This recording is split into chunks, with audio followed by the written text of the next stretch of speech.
The ruling the country side, ग्रामीण क्षेत्रों पर शासन चलाना। फ्रेंड्स, इस लेसन में हम बात करते हैं कि कंपनी किस प्रकार से ग्रामीण इलाकों पर मूव करती है और उपनिवेश बनाती है, वहाँ पर कॉलोनियाँ स्थापित करती है। कैसे वह ज़्यादा से ज़्यादा रेवेन्यू के रिसोर्स जुटाएगी जिससे उसे ज़्यादा से ज़्यादा प्रॉफिट हो और ट्रेड बढ़ा सके। बात करेंगे कि लोगों के अधिकारों को किस तरह से वह तय करेगी जिससे उनसे मन माफिक फसलों की खेती करा सके। देखिए फ्रेंड्स, यहाँ पर एक बहुत भव्य इमेज बनाई गई है। यह तब की इमेज है फ्रेंड्स जब 1764 ईस्वी में बक्सर के युद्ध के बाद मीर जाफर को पुनः ये लोग क्या बना देते हैं, बंगाल का नवाब बना देते हैं, रूलर बनाते हैं। इसके बाद इनको यह समझ में आ चुका था फ्रेंड्स कि ज़्यादा देर तक यह कठपुतली नवाब के सहारे यहाँ पर शासन नहीं कर सकते हैं। इसलिए मीर जाफर की मृत्यु के बाद यह पुनः कंपनी अपने आप को वहाँ का दीवान बना देती है। द कंपनी बिकम द दीवान। तो 12 अगस्त 1765 में मुगल एम्पायर में कंपनी ने बंगाल का स्वयं को दीवान बना दिया। तो फ्रेंड्स, वही इमेज है रॉबर्ट क्लाइव द्वारा ने बनवाई गई है। इनके लिए बहुत बड़ी जीत हासिल थी क्योंकि फ्रेंड्स जैसे ही इनको दीवान का अधिकार प्राप्त हो जाता है, राइट मिल जाता है, तो कंपनी की अपने इंडिया की, अपने बंगाल की, इनके हाथ में इकोनॉमिक कंडीशन चली जाती है। फ्रेंड्स, अब यही तय करेंगे कि किसको क्या करना है। साथ में बहुत बड़े पार्ट का इनको लाभ मिला था, पहली यह जीत थी, इसीलिए यह भव्य एक उत्सव मना रहे हैं ये लोग। भले ही हमारे बंगाल के छोटे से भाग में कुछ लोगों के हाथ में साथ में मिलकर के यह संधि समझौता हुआ हो, लेकिन इनके लिए इंडिया की पहली जीत थी क्योंकि अभी इसके पहले इनको रेवेन्यू देना पड़ता था। अब ये हम लोगों से आमदनी प्रॉफिट करवाएंगे पाएंगे। साथ में फ्रेंड्स, अब इनके हाथ में जैसे ही इकोनॉमिक कंडीशन आ जाती है तो ये वहाँ उस क्षेत्र का, पूरे एरिया का इकोनॉमिक कंडीशन भी देखेंगे, व्यवस्थित करेंगे और साथ ही ज़्यादा से ज़्यादा प्रॉफिट करवाना चाहते हैं। फ्रेंड्स, यह अभी तक यह समझ चुके थे कि यहाँ के लिए गांव एक बहुत महत्वपूर्ण संस्था है और गांव में ऐसे बहुत सारे लोग थे जिनकी बहुत ज़्यादा रिस्पेक्टफुली इमेज थी, सम्मान पूर्वक वहाँ की इमेज थी। उनके साथ में डायरेक्ट एक प्रकार से फाइट नहीं करना चाहते थे, अटैक नहीं करना चाहते थे, ना ही एंड करना चाहते थे उनको। इसीलिए इन्होंने स्लोली यहाँ पर आना स्टार्ट कर दिया ग्रामीण इलाकों में, और वहाँ पे जिससे कि वहाँ पे आएंगे वहाँ का रूलिंग ये लोग चला सकें, आमदनी ज़्यादा से ज़्यादा प्राप्त कर सकें और ज़्यादा से ज़्यादा अपना ट्रेड व्यापार बढ़ा सकें। बात करते हैं कि आखिर कंपनी की आमदनी कैसे स्टार्ट होती है, क्या होता है। Revenue for the company. और फ्रेंड्स, कंपनी दीवान तो बन गई थी लेकिन खुद को अपने आप को एक प्रकार से वह व्यापारी ही माना करती थी, ट्रेडर मारती थी। इसके नतीजे फ्रेंड्स, वह भारी भरकम बहुत ज़्यादा यहाँ से रेवेन्यू प्राप्त करना चाहती थी, जिससे फ्रेंड्स उसका वह ऐसी व्यवस्था कायम करना चाहती थी, स्थापित करना चाहती थी जिससे कि उसे आमदनी होती रहे, रेवेन्यू प्राप्त होता रहे, उसे कम से कम कीमत पर बहुत सारी चीज़ें भी मिलती रहें, जैसे रेशम है, कपड़ा है, सूती है, वह आराम से खरीद सके और राजस्व भी प्राप्त हो सके। इसके कारण फ्रेंड्स 1765 के पहले तो कंपनी को सिल्वर एंड गोल्ड, सोना और चांदी पहले लाना पड़ता था ब्रिटेन से, जिससे कि यहाँ ट्रेड बढ़ा सके। लेकिन 1765 के 5 साल बाद ही फ्रेंड्स अब उसे इतनी ज़्यादा आमदनी प्राप्त होने लगी थी कि वह इसका निर्यात नहीं करती थी, ना ही वहाँ से कुछ लाती थी, बल्कि रेवेन्यू के सहारे, आमदनी के सहारे ही यहाँ पर व्यापार को बढ़ा रही थी। जाहिर सी बात है फ्रेंड्स, जब उसे कम कीमत पर सभी लोगों को बेचना पड़ेगा, सूती वस्त्र कारीगरों को जो चीज़ बनाते हैं, कंपनी को ज़बरदस्ती बेचना पड़ता था, और वहाँ पे रेवेन्यू भी ज़्यादा से ज़्यादा फिक्स कर चुकी थी कंपनी बंगाल में, और जिससे कि किसान लोगों को भी प्रॉब्लम होने लगी थी। तो यहाँ की इकोनॉमिक कंडीशन खड़बड़ाना कोई बड़ी बात नहीं है। यहाँ पे इकोनॉमिक आर्थिक स्थिति फंसती जा रही थी, जिसके कारण बहुत सारे कारीगर लोग हैं, किसान लोग हैं, वह गांव छोड़ कर के बाहर जाने लगे। इसी बीच 1770 ईस्वी में बंगाल में बहुत ज़्यादा अकाल पड़ जाता है फ्रेंड्स। नेचुरल डिजर्ट आता है जिससे यहाँ की 1/3 आबादी खत्म हो जाती है। अब फ्रेंड्स जैसे ही यहाँ की इकोनॉमिक संकट में आएगी तो कंपनी को राजस्व कैसे प्राप्त होगा। तो फ्रेंड्स अब देखते हैं आगे कंपनी क्या करती है। खेती में सुधार की जरूरत, इम्प्रूव द एग्रीकल्चर। फ्रेंड्स बहुत ज़्यादा डिस्कस करने के बाद कंपनी को जैसे ही तो फ्रेंड्स कंपनी के बहुत सारे अफसर लोगों को यह लगने लगा था कि ज़मीन पर भी कोई ना कोई खर्च किया जाए, निवेश किया जाए जिससे खेती में क्या हो, सुधार हो और हमें ज़्यादा से ज़्यादा रेवेन्यू प्राप्त हो, राजस्व प्राप्त हो। तो फ्रेंड्स इस बात पर बहुत ज़्यादा बहस चलती रही और लास्टतः 93 में कंपनी ने परमानेंट सेटलमेंट नामक व्यवस्था लागू की, स्थायी बंदोबस्त लागू किया, जिसके तहत इसकी शर्तें थी फ्रेंड्स की जो राजा लोग हैं और राजा के यहाँ के तालुकदार लोग हैं उनको जमींदार बना दिया गया और उनसे बोला गया कि आप किसानों से लगान वसूलेंगे और कंपनी को राजस्व सौंपेंगे, ये उनकी रिस्पॉन्सिबिलिटी थी। और साथ में फ्रेंड्स जो कंपनी को रेवेन्यू देना होता था उसको उन्होंने कंपनी वालों ने फिक्स कर दिया कि फ्यूचर में आपका रेवेन्यू नहीं बढ़ाया जाएगा, इतना ही आपको देना होगा राजस्व। इससे अंग्रेज लोगों को लगता था फ्रेंड्स कि उसे नियमित रूप से, रेगुलर रूप से राजस्व रेवेन्यू मिलता रहेगा और जमींदार लोग हैं जो वो ज़मीन पर भी सुधार करेंगे, उनको प्रोत्साहन मिलेगा खर्च करने में क्योंकि उनका रेवेन्यू तो बढ़ना नहीं है, राजस्व आगे बढ़ने वाला नहीं है। इससे जमींदार को भी प्रॉफिट होगा और वो ज़्यादा से ज़्यादा उत्पादन करवाएंगे, उनको फायदे में रहेंगे। लेकिन फ्रेंड्स इसमें भी कुछ प्रॉब्लम होती है, उन समस्याओं के बारे में भी बात करते हैं कि परमानेंट सेटलमेंट में, स्थायी बंदोबस्त में समस्याएं कौन कौन सी, बंदोबस्त की समस्याएं क्या थी। फ्रेंड्स अफसरों को जैसा लगता था कि जमींदार ज़्यादा से ज़्यादा लैंड को इम्प्रूव करवाएंगे, खेती को सुधार लाएंगे, लेकिन वह जमींदार खर्च नहीं कर रहे थे। क्यों नहीं कर रहे थे? असल में फ्रेंड्स कंपनी ने इतना ज़्यादा रेवेन्यू फिक्स कर दिया था कि जमींदार उसको चुका ही नहीं पा रहे थे। बहुत सारे जमींदारों की तो जमींदारी ही चली गई, कंपनी ने नीलाम कर ली रेवेन्यू ना देने की वजह से। लेकिन फ्रेंड्स कुछ टाइम बाद 19वीं शताब्दी में, 19th सेंचुरी में कुछ हालात सुधार होता है, बाजार में फसलों की जो कीमतें थी वो काफ़ी बढ़ जाती हैं। इससे फ्रेंड्स जमींदारों को तो लाभ हुआ लेकिन कंपनी को कोई लाभ नहीं हुआ। क्यों? क्योंकि कंपनी ने पहले ही रेवेन्यू को फिक्स कर दिया था।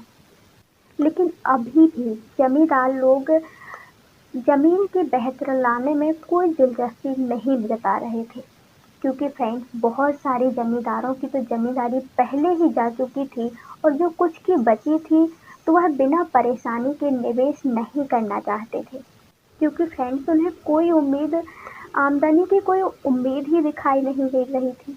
जब तक जमींदार किसानों को ज़मीन देकर उनके लगान वसूल कर सकते थे, उन्हें ज़मीन में सुधार की कोई परवाह नहीं थी।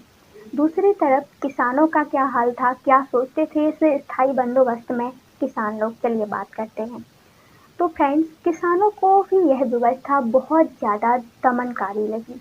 किसानों को लगता लगान चुकाना था और बहुत ज़्यादा लगान था जिससे उन्हें महाजनों से कर भी लेना पड़ता था और कभी कभी यह कर्ज के कारण लगान ना चुकाने की वजह से उनकी जो पुश्तैनी ज़मीन थी उनसे ही उनको बेदखल कर दिया जाता था। तो फ्रेंड्स परमानेंट सेटलमेंट में हमने 3 प्रॉब्लम देखी। पहली देखी जमींदार लोगों की कि उनकी जमींदारी चली गई क्योंकि वह स्थायी रूप से ज़्यादा रेवेन्यू होने की वजह से, ज़्यादा राजस्व की वजह से वह कर नहीं दे पाते थे।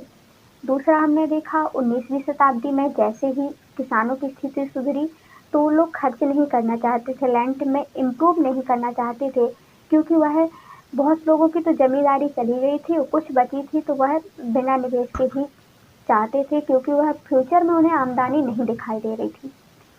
तीसरा कारण देखा किसान लोगों की, किसान लोग भी ज़्यादा लगान होने की वजह से वह महाजनों से कर्जा लेते थे और कर्जा ना चुका पाने की वजह से उनकी पुश्तैनी जमीन से हाथ धोना पड़ रहा था। तो कंपनी को भी प्रॉब्लम, जमींदार को भी प्रॉब्लम और किसान लोगों को भी प्रॉब्लम तो फ्रेंड्स इसके बाद एक नई व्यवस्था आती है, इस डिवाइस एक नई व्यवस्था कायम करना। तो फ्रेंड्स 19th सेंचुरी की शुरुआत में ही कंपनी के बहुत सारे अधिकारों को यह बात यकीन हो चुका था कि जो राजस्व बंदोबस्त में दोबारा बदलाव आना चाहिए, परमानेंट सेटलमेंट में थोड़ी सी चेंजेस लाना चाहिए, क्योंकि जब कंपनी को शासन और व्यापार के खर्चे चलाने के लिए पैसों की जरूरत होती है तो वह स्थायी रूप से बंदोबस्त करके कैसे काम चला सकती है, स्थायी राजस्व से कैसे काम चलाएगी। चलिए बात करते हैं। तो इसके तहत आती है फ्रेंड्स हमारी महालवाड़ी व्यवस्था, उसके बारे में। तो यह महालवाड़ी व्यवस्था का क्षेत्र हम देखेंगे हमारे उत्तर और पश्चिम क्षेत्र में, नॉर्थ और वेस्ट वाले क्षेत्र में। इस इलाके में फ्रेंड्स 1822 में हॉल्ट मैकेंजी ने एक न्यू सिस्टम लागू किया, जिसके तहत फ्रेंड्स इनका कलेक्टर गांव-गांव में जाएगा और जाकर के जमीन को मापेगा, रीति रिवाज को देखेगा और साथ में वहां के मुखिया को राजस्व को लगान वसूली का काम दे दिया जाएगा। गांव के मुखिया को महाल कहा जाता था, इसके तहत उसको महालवाड़ी व्यवस्था का नाम भी दिया गया। साथ ही फ्रेंड्स इसका जो रेवेन्यू है, राजस्व है, उसको फिक्स नहीं किया गया अब, और साथ में ये घटा बढ़ाने की गुंजाइश भी इसमें रखी गई। ये थी फ्रेंड्स हमारी महालवाड़ी व्यवस्था। मुंड्रो व्यवस्था, इसको हम फ्रेंड्स रैयतवाड़ी व्यवस्था के नाम से भी जाना जाता है। फ्रेंड्स अभी हमने देखा कि नॉर्थ वाले से साइड में और इंडिया के वेस्ट वाले साइड में महालवाड़ी व्यवस्था लागू हो चुकी थी। इसके तहत जो हमारे साउथ वाले साइड है इंडिया का, दक्षिणी इलाका है, वहाँ पर भी फ्रेंड्स स्थायी बंदोबस्त व्यवस्था, परमानेंट सेटलमेंट की व्यवस्था की जगह नई व्यवस्था अपनाने का प्रयास किया जाने लगा था। यहाँ जो व्यवस्था लागू हुई उसको रैयतवाड़ी व्यवस्था या रैयतवाड़ नाम दिया गया।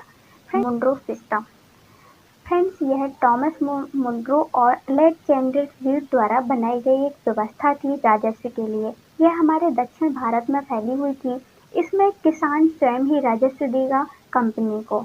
यह व्यवस्था लाई गई थी, किसानों को रैयत कहा जाता था और साथ ही कंपनी उनकी किसानों की रक्षा करेगी। अभी हमने महालवाड़ी व्यवस्था में देखा था कि वहाँ का रेवेन्यू या बंदोबस्त लगान सीधे गांव का मुखिया करता था, लेकिन ये दक्षिण भारत में ये क्या फैलाया इन्होंने कि डायरेक्ट सीधे रेवेन्यू कौन देगा, किसान लोगों से कंपनी को देना होगा, बीच में कोई भी नहीं होगा, न जमींदार होगा न गांव का मुखिया होगा। इसके साथ ही फ्रेंड्स लेकिन सब कुछ सही नहीं था, all is well not. Ryotwari व्यवस्था की समस्याएं फ्रेंड्स, ये न्यू सिस्टम लागू होते ही कुछ टाइम बाद फिर से प्रॉब्लम क्रिएट होने लगी। इन लोगों ने फ्रेंड्स, अफसरों ने, कंपनी वालों ने बहुत ज़्यादा रेवेन्यू तय कर दिया था, राजस्व तय कर दिया था, जो कि किसान चुका भी नहीं पा रहे थे, जिसके कारण बहुत सारे रैयत मतलब किसान लोग सीधे भागने लगे थे गांव की ओर।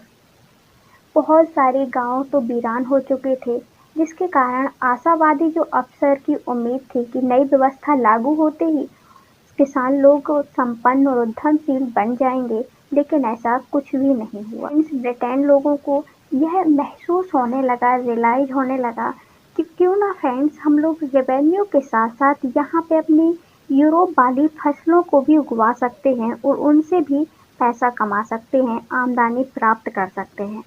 तो चलिए बात करते हैं यूरोप की फसलें। तो फ्रेंड्स 18th सेंचुरी के लास्ट तक कंपनी ने अफीम की, नील की खेती पर बहुत ज़्यादा जोर डाला, जिसके तहत 150 ईयर तक अंग्रेजों ने, ब्रिटेन लोगों ने विभिन्न भागों पर विभिन्न प्रकार की फसलों को उगवाने के लिए पीसेंट लोगों को फोर्स किया। जैसे बंगाल में पटसन की फसल उगवाना, असम में चाय की खेती, संयुक्त प्रांत मतलब हमारे यूपी वाले एरिया पर गन्ना की खेती, पंजाब में गेहूं व्हीट वाली खेती, महाराष्ट्र और पंजाब में कॉटन एंड मद्रास में राइस की खेती उगवाना स्टार्ट किया। तो फ्रेंड्स क्या इतनी आसानी से किसान लोग मान गए, पीसेंट लोग मान गए? चलिए बात करते हैं वह कौन सा तरीका था। अंग्रेजों ने, ब्रिटेन लोगों ने अपनी ज़रूरतों की फसलों की खेती फैलाने के लिए कई तरीके अपनाए। चलिए बात करते हैं कुछ ऐसा ही एक तरीका। देखिए, रंग की खेती से स्टार्ट होता है। चलिए बात करते हैं कि रंग का कोई भी इतिहास है। डच कलर है वे हिस्ट्री। देखिए फिगर 5 और फिगर 6 में एक कॉटन के कपड़े की दो इमेज आपको दिखाई दे रही हैं।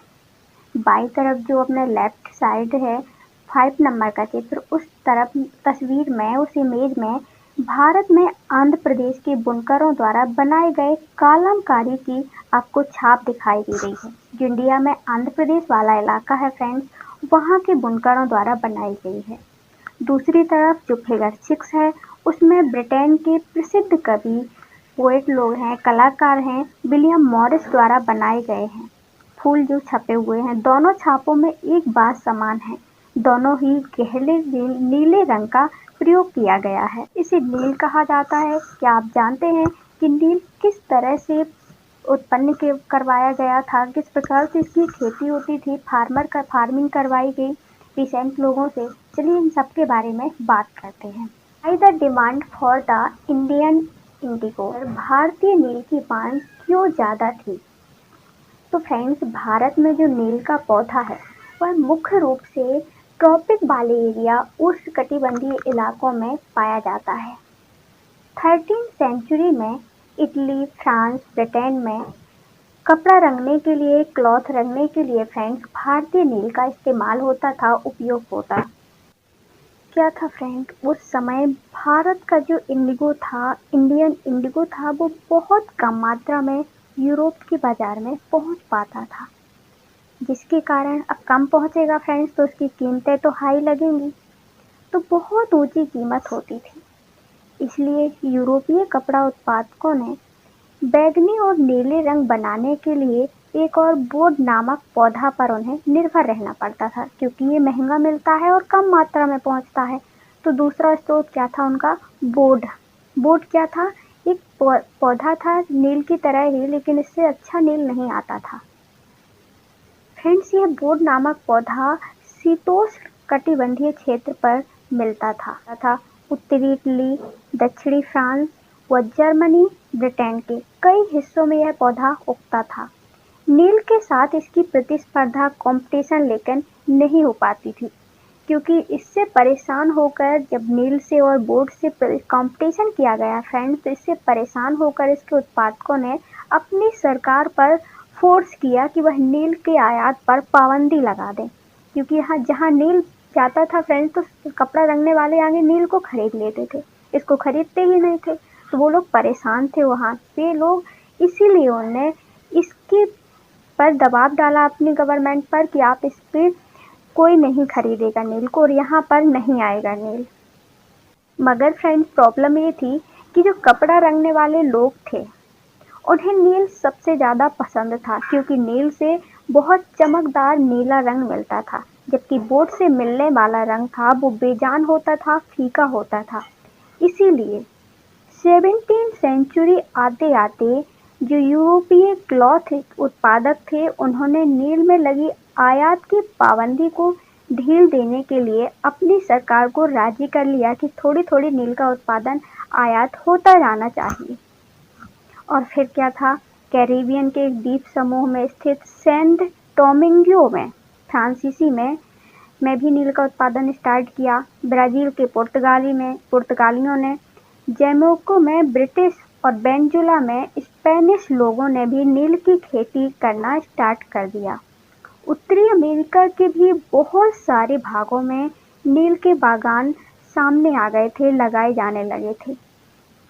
लेकिन इसके बाद क्या होता है, जैसे ही 18वीं शताब्दी आती है उसमें आखिरकार भारतीय नील की इंडिगो की मांग बहुत ज़्यादा बढ़ जाती है। ब्रिटेन में औद्योगिकीकरण का युग शुरू हो चुका था और उसके बाद कपास उत्पादन में फ्रेंड्स बहुत ज़्यादा इजाफा हो जाता है, मुनाफा होता है और ब्रिटेन बहुत ज़्यादा फर्टिलाइजेशन करता है, मतलब फैक्ट्रियाँ लगाता है, जिसके कारण फ्रेंड्स अब कपड़ा को रंगने के लिए और ज़्यादा से नील की मांग हो जाती है। इसी दौरान और क्या होता है, और ज़्यादा नील की मांग भी हो गई और साथ में वेस्ट इंडीज वाला और अमेरिका से मिलने वाला नील की आपूर्ति कुछ कारणों से बंद हो जाती है। अब अमेरिका से भी नील नहीं आ रहा है, वेस्ट इंडीज से भी नील नहीं आ रहा है और ब्रिटेन में बहुत ज़्यादा फैक्ट्रियाँ खुल गई हैं काहे की कपड़ा वपड़ा की। तो फ्रेंड्स अब रंगने के लिए नील ज़्यादा चाहिए और यहाँ से आ नहीं रहा है। इसके कारण दुनिया का नील उत्पादन आधा रह गया और ब्रिटेन रंगरेज अब नील की आपूर्ति के लिए बहुत ज़्यादा बेचैन हो जाते हैं और किसी नए स्रोत की तलाश में लग जाते हैं। आखिर उन्हें नील कहाँ से प्राप्त होगा? इसीलिए फ्रेंड्स धीरे धीरे करके उनकी दिलचस्पी हमारे इंडिया की ओर बढ़ती है कि यहाँ पे क्यों ना हम इंडियन में नील की खेती करवाएं, क्रॉप करवाएं। चलिए पढ़ते हैं भारत में ब्रिटेन की बढ़ती दिलचस्पी। Britain turn to India. Bharat में ब्रिटेन की बढ़ती दिलचस्पी। जैसे ही फ्रेंड्स यूरोप में नील की बढ़ती मांग को देखते हुए ईस्ट इंडिया कंपनी ने भी भारत में नील उत्पादन को बढ़ाने के लिए नए नए रास्ते खोलने लगे। यहाँ पे देखें फ्रेंड्स तो जैसे ही 18th सेंचुरी के लास्ट में बंगाल की इतनी ज़्यादा नील फैल गया, खेती फैल गई कि बंगाल में पैदा होने वाला नील दुनिया की बाजार में छा गया था। 1788 में ब्रिटेन में जो 30% नील ही केवल आयात होता था, एक्सपोर्ट होता था, लेकिन यह बढ़कर के 1810 में 95% ब्रिटेन इंडिया से इंडिगो को आयात करता था, नील लेता था। मतलब 5% ही यहाँ वहाँ से लेता रहा होगा। जैसे जैसे नील का व्यापार फ्रेंड्स फैला, कंपनी के अफसर और व्यावसायिक एजेंटों ने उत्पादन में बागान लगाने लगे, बहुत सारे प्लांटर्स लगाए नील के और साथ ही फ्रेंड्स अधिकारी लोगों ने नील को अपने कारोबार पर ध्यान देने के लिए बहुत सारी नौकरियों को छोड़ दिया। भारी मुनाफे की उम्मीद से स्कॉटलैंड और इंग्लैंड ने भी फ्रेंड्स बहुत सारे लोगों ने भारत में आकर के नील के प्लांटर्स लगाए। जिनके पास नील की पैदावार के लिए पैसा नहीं था, उन्हें कंपनी भी नए नए बैंक के लोन देती थी और उनके लिए तैयार हो जाती थी लोन देने के लिए कम कीमतों पर। नील की खेती कैसे होती थी, चलिए बात करते हैं। How was Indigo cultivated? तो फ्रेंड्स यह नील की खेती दो तरीके से होती थी। पहले होती थी निजी और दूसरी थी रैयती। निजी खेती की व्यवस्था में जो प्लांटर्स थे, उसके जो मालिक लोग होते थे फ्रेंड्स, वो खुद अपनी ज़मीन पर नील का उत्पादन करते थे या फिर वह अपनी ज़मीन खरीद लेते थे या दूसरे जमींदारों से ज़मीन भाड़े पर लेते थे और मजदूरों को काम पे लगा करके नील की खेती करवाते थे। चलिए बात करते हैं फ्रेंड्स, जब इतना अच्छा सब कुछ सिलसिला चलता था तो हमको प्रॉब्लम क्या थी? प्रॉब्लम विथ निज कल्टीवेशन, निज खेती की समस्याएं। फ्रेंड्स बागान के मालिकों को निज खेती करने में बहुत ज़्यादा प्रॉब्लम हो रही थी क्योंकि जो इंडिगो की खेती है, कल्टीवेशन है, वो ज़्यादातर उपजाऊ वाले मैदान पे होती है और फ्रेंड्स जहाँ की भूमि उपजाऊ होगी वहाँ पे पहले से ही बहुत ज़्यादा घनी आबादी होगी, बहुत ज़्यादा लोग खेती कर रहे होते हैं। तो ऐसे में उनको कौन भाड़े से खेती देगा? इंडिगो की खेती करने के लिए जमींदार भी देने को तैयार नहीं थे और फ्रेंड साथ ही वहाँ पे छोटे छोटे भूखंड हुआ करते थे और बागान के लिए, इंडिगो की खेती के लिए बहुत बड़े बड़े भूखंडों की ज़रूरत पड़ती थी। इस तरह से ज़मीन वहाँ मिल नहीं पा रही थी। उन्हें ज़मीन फैक्ट्री के इर्द गिर्द ज़मीन खरीदने का वो लोग प्रयास कर रहे थे और फ्रेंड्स इस चक्कर में उन्होंने बहुत सारे किसानों को वहाँ से हटवा दिया गया, जहाँ नील की फैक्ट्री होती थी वहाँ से हटवा दिया, जिससे तनाव की स्थिति अलग पैदा हो गई। साथ ही इस टाइम पे मजदूरों का इंतजाम करना भी आसान नहीं था क्योंकि इसी टाइम पे राइस की खेती भी होती थी, चावल की खेती होती थी, तो मजदूर भी उसमें व्यस्त होते थे। और फ्रेंड्स यदि 1 बीघा में यदि आपको खेती करनी है नील की तो उसमें 2 हल की ज़रूरत पड़ती थी। तो आप ही मानिए कि 1000 बीघा में जिसे खेती करना है, कल्टीवेशन करना है इंडिगो का, तो उसे 2000 मजदूरों की ज़रूरत पड़ती थी और इसी टाइम पर राइस की खेती होने की वजह से इतने सारे मजदूर मिलना पॉसिबल नहीं हो पा रहा था और मजदूर मिल भी जाते, कोई खरीद भी ले, तो उनका हलों का रख रखाव करना, प्ला का रख रखाव करना भी बहुत बड़ी जिम्मेदारी हो रही थी। तो इस कारण से 19th सेंचुरी के लास्ट तक बागान के जो मालिक होते थे, प्लांटर्स के मालिक, निज खेती का क्षेत्रफल फैलाने में बहुत ज़्यादा हिचकिचा रहे थे। इस व्यवस्था के तहत, इस सिस्टम के तहत नील की पैदावार ओनली 25% से भी कम जमीन आती थी जहाँ पे नील की खेती होती थी। बीघा जमीन रैयतों की व्यवस्था के अंतर थी और बाकी जमीन रैयतों के अंतर थी। रैयत का क्या हाल था नील की खेती में, चलिए बात करते हैं। रैयत की जमीन पर नील की खेती कैसी चल रही थी। Indigo on the land of पियोट। रैयतों की व्यवस्था के तहत, रैयत सिस्टम के तहत फ्रेंड्स, बागान के मालिक जो जिसको बागान लगाना है, प्लांटर्स लगाना है, वो डायरेक्ट जाके रैयतों के साथ एक अनुबंध कर लेते थे। जिसके कई बार ऐसा भी होता था कि रैयतों को, रैयत मतलब किसान की तरफ से जो गांव का हेड होता था, वह समझौता कर लेता था, करने के लिए उसे समझौता करने के लिए बाध्य कर देते थे और अनुबंध पर दस्तखत करवा लेते थे। जिस जो नील उगाने के लिए जो प्लांटर होते थे, बागान के मालिक होते थे, उन्हें नगद कर्जा दिया करते थे। कर्जा देने पर जिसने भी कर्जा लिया है, जिस पीसेंट ने, जिस किसान या रैयत ने, उसको लगभग अपने 25% भाग पर नील इंडिगो की कल्टीवेशन करनी ही होगी, इंडिगो की खेती करनी ही होगी। और जो बागान का मालिक है वो क्या करेगा, उस किसान लोगों को ड्रिल देगा, मतलब कि उपकरण उपलब्ध कराएगा, जैसे प्ला वगैरह है, बीज वगैरह है, ये किसान बागान का मालिक देगा। और जो किसान लोग हैं, जो रैयत लोग हैं, वो है फसल की बोएंगे, उसको काटेंगे और उनका जिम्मेदारी किसको होगा, काश्तकारों के ऊपर होगा। और जब कटाई हो जाएगी तो बागान के मालिक को वह क्रॉप्स किसको सौंप दी जाएगी और उसको पुनः रैयत को नया कर्जा दे दिया जाएगा। तो यही चक्र चलता रहता था। वो हमेशा कर्जदार बने रहते थे फ्रेंड्स, किसान लोग। धीरे धीरे उन्हें समझ में आने लगता, क्योंकि जो फसलें बेचते थे इंडिगो की, उसमें फ्रेंड्स उसको बहुत कम पैसा मिलता था, बहुत सस्ते दामों पे लो कॉस्ट में खरीद ली जाती थी, जिससे यह चक्र चलता रहता था।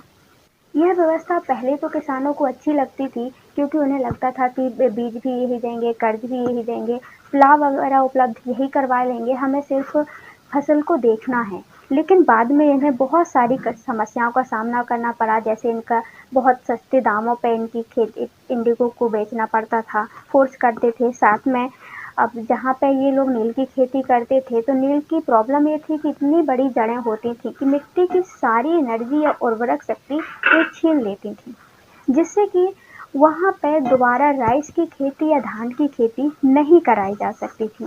तो ये रही फ्रेंड्स रैयतों की प्रॉब्लम, रैयत लोगों की, किसान लोगों की। रैयत कहाँ पे थे, अपने साउथ वाली इंडिया में। जिसके कारण फ्रेंड्स बहुत सारे रैयतों ने फिर बाद में, जब यह चक्र चलता रहता था, वो कर्जदार के कर्जदार बने रहते थे, इससे नील के लिए वो लोग विद्रोह करना स्टार्ट कर दिए। The blue rebellion and after, नील विद्रोह और उसके बाद की स्थिति। आखिर नील विद्रोह हुआ क्यों? तो फ्रेंड्स बहुत सारे किसानों को यह रियलाइज होता है, समझ में आता है कि कंपनी ने हमें कर्ज देकर के, बागान के मालिकों ने खेती करवाई और खेती करवाने के बाद जब फसल कट जाती है तो हम इनको बेचने जाते हैं, तो इतने लो कॉस्ट में लेते हैं कि फ्रेंड्स हमारा कर्जा भी पूर्ण ना हो पाए और हमें खेती करने के लिए पुनः कर्जा लेना पड़ता है। साथ में इनको 25% भूमि पर नील की खेती करनी ही होगी। हमने ये भी देखा कि नील की जड़ें इतनी बेकार होती हैं कि नीचे तक जाती हैं, जिस एक बार नील की खेती जहाँ पे हो जाती है वहाँ पे हम राइस की खेती नहीं कर सकते। इन सब से परेशान होकर के और हम कर्जदार के कर्जदार ही बने रहते हैं। इससे परेशान होकर के बहुत सारे रैयतों ने, किसानों ने 1859 ईस्वी में, मतलब 1859 में, बंगाल में हजारों रैयतों ने नील की खेती से बिल्कुल ही इनकार कर दिया कि हम इसको, इंडिगो को ग्रो नहीं करेंगे। और जैसे जैसे फ्रेंड्स विद्रोह फैला, तो रैयतों ने बागान के मालिकों को लगान चुकाने से भी मना कर दिया कि हम तो कर्जदार के कर्जदार बने रहते हैं और हमारे पास पैसा नहीं है कि हम चुका पाएं, और खेती करेंगे तो भी हमारे पास पैसा नहीं हो पाएंगे कि हम कभी इनसे अलग हो पाए, लोन से, लोन के लोनदार ही बने रहते हैं। तो इसके कारण फ्रेंड्स जो भी लोग आते थे इनसे लगान मांगने के लिए, कर्ज मांगने के लिए, उन पर ये लोग सीधे अटैक करने लगे इनकी फैक्ट्रियों पर इन लोगों ने हमला किया। औरत मतलब वुमेन्स लोगों ने भी फ्रेंड्स लड़ाई पर कम अपनी प्रेजेंटेशन नहीं दी है, और वो लोग भी बर्तन लेकर के इन पर हमला करने के लिए दौड़ जाती थी।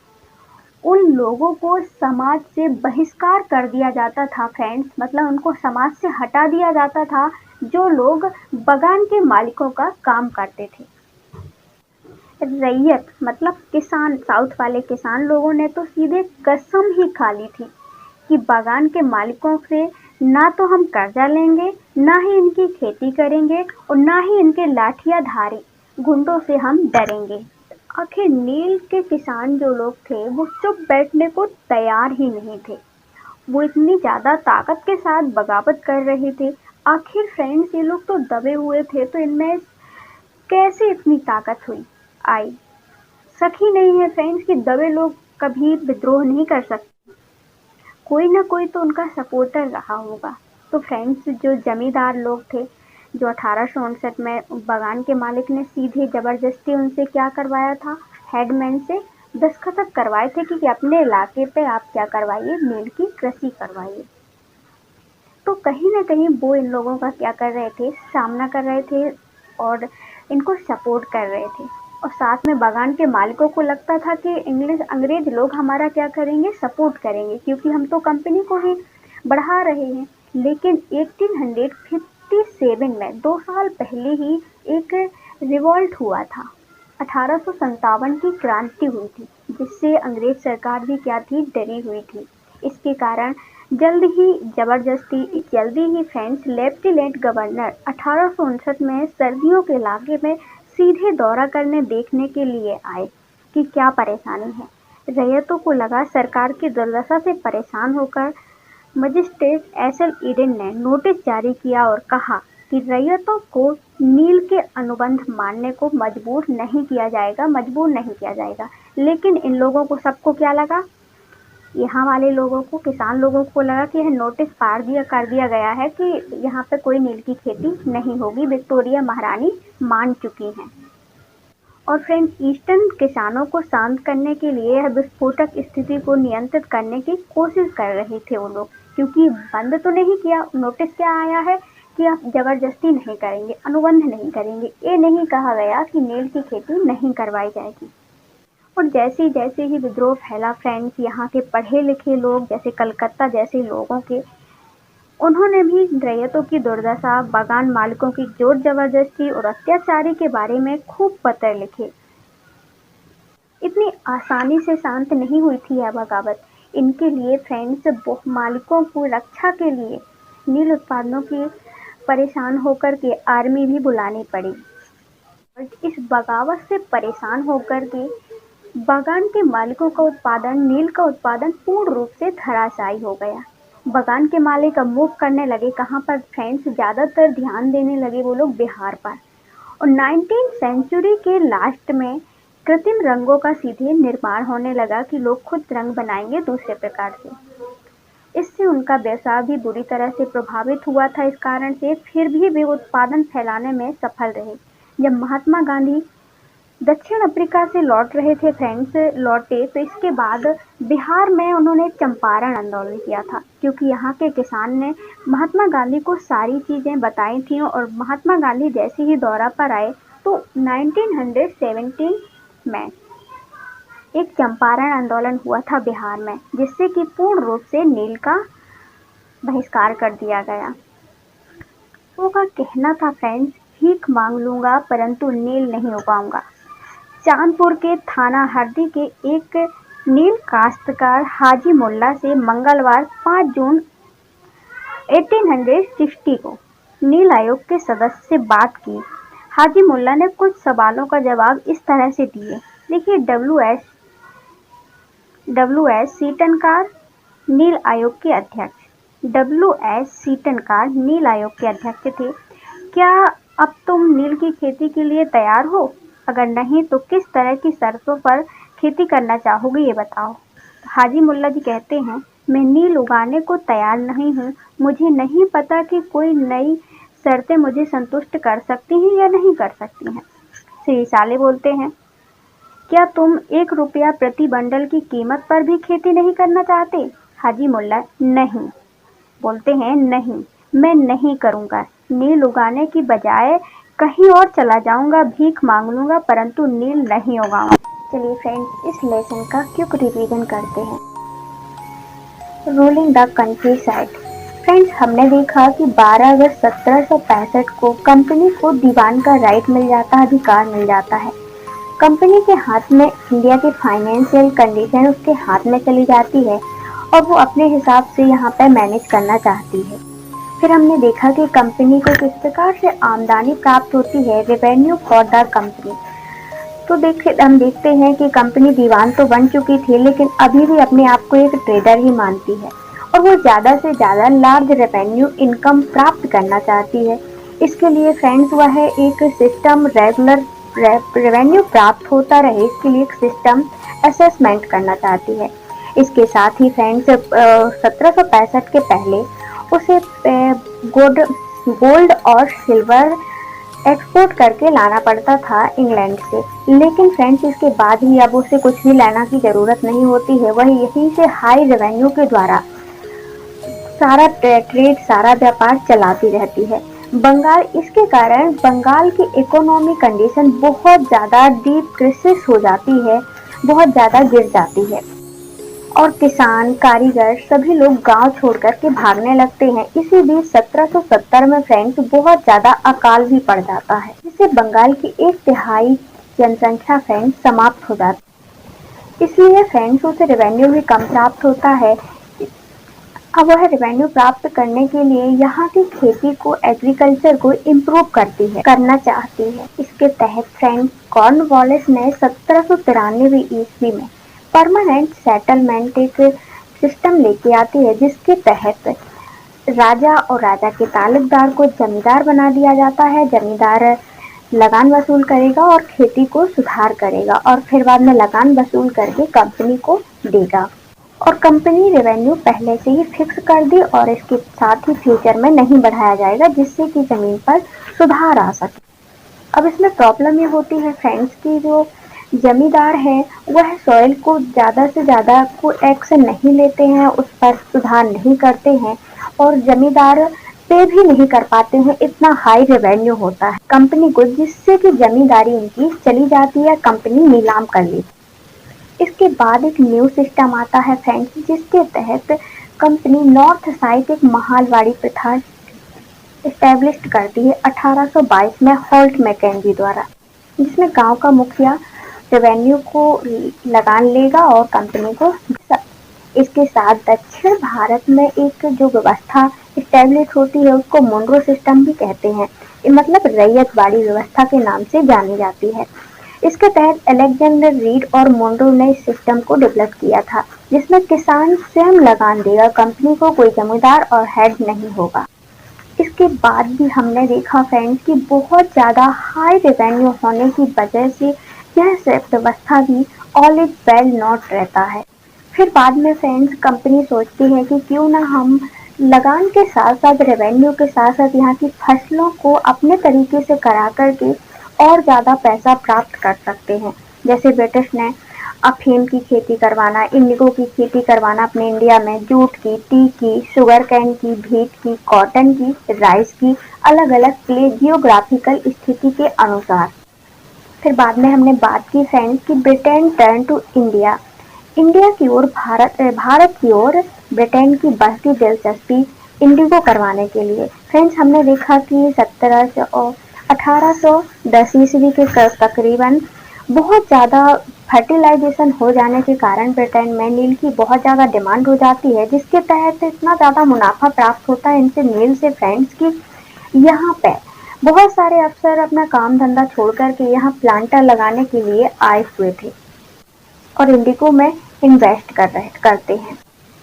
हमने कलर की हिस्ट्री के बारे में भी लेसन में बात की फ्रेंड्स की जो क्रॉप था, क्रॉप को यहाँ पे निजी और रैयत दो प्रकार से इंडिगो का कल्टीवेशन होता था। तो क्रॉप में हमने क्या क्या देखा फ्रेंड्स, राइस एंड व्हीट की खेती करवाना एक ब्रिटेन की इंडिया की ओर।